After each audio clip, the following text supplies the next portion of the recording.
Hello, welcome to Mr. B's Ukulele channel. Please like and subscribe, and I hope you enjoy watching. This is my tutorial for Henry Claywork's 1876 American ballad, My Grandfather's Clock. And this is a song that is popular all around the world and is known everywhere you go. It's just one of those absolutely brilliant songs that everyone knows, everyone loves. So let's have a look at how to play it on the ukulele. Now, it's a really easy song, so I've put it in at level 1. There's nothing tricky about this. We're going to have a quick look at the chords, quick look at the strumming, and I'll give you a walk through the song and look at the layout as well. Let's get into it. So the chords are really easy, and just because it is a really nice beginner song, I will talk you through those chords in detail as well. So we've got a C, we've got an F, we've got a G, and that is it. Now for the C chord, we're going to play our third finger, and it's important we use our third finger on the 3rd fret on the bottom A string as you look at the instrument. So there we go, and if you look at the diagram, you'll see that 3rd finger, and that's why there's a 3 in the red circle there. 3rd finger on the 3rd fret down, 1, 2, 3, our 3rd fret there on the bottom A string. And it's important to use that 3rd finger because then we've got our 1st and 2nd finger free to get ready for other chords that we'll go to later on. So it's really good to be using our fingers in the right position on the different chords as we learn them. So there we go, as our C chord. Let's give me a nice down strum with that. And we can flick to our F chord. And straight away there we've used our 1st and 2nd finger on the 1st and 2nd fret. And as a rule of thumb, if you've got a chord, if you've got a fret position on the 1st fret, use your 1st finger. On the 2nd fret, use your 2nd finger, and the 3rd fret, 3rd finger, if you can. So that just makes it a lot smoother moving from one chord to the other. So for our F chord, we've got our 1st and 2nd fingers there. Our 1st finger is on the E string there, on the 2nd one up, and our 2nd finger is on the top G string there, on the 2nd fret. If you have a look at the chord diagram, that should be nice and easy. There's our F chord.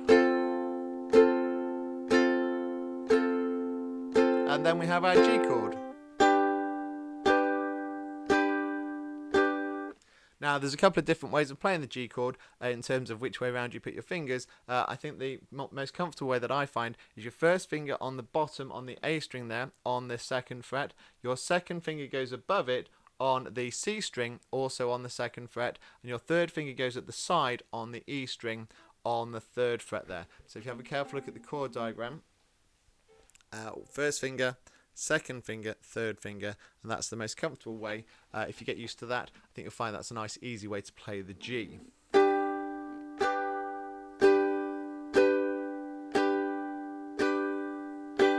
Let's just try changing chords. So we start with the C.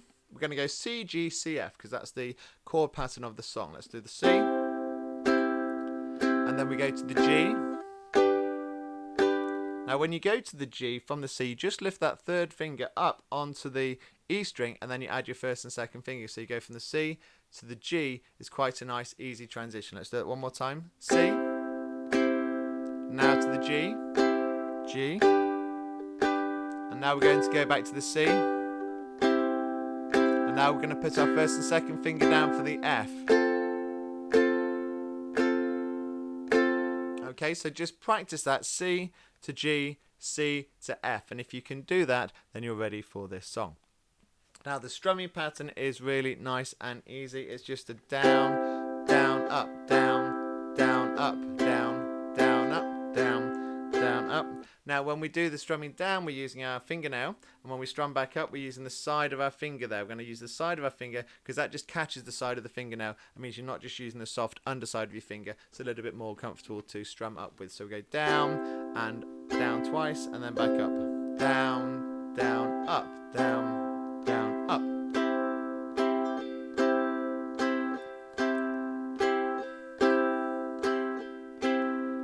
And that's it. Let's just try that with the chord change. C, G, C, F, C, G, C. And we've just done the start of the song.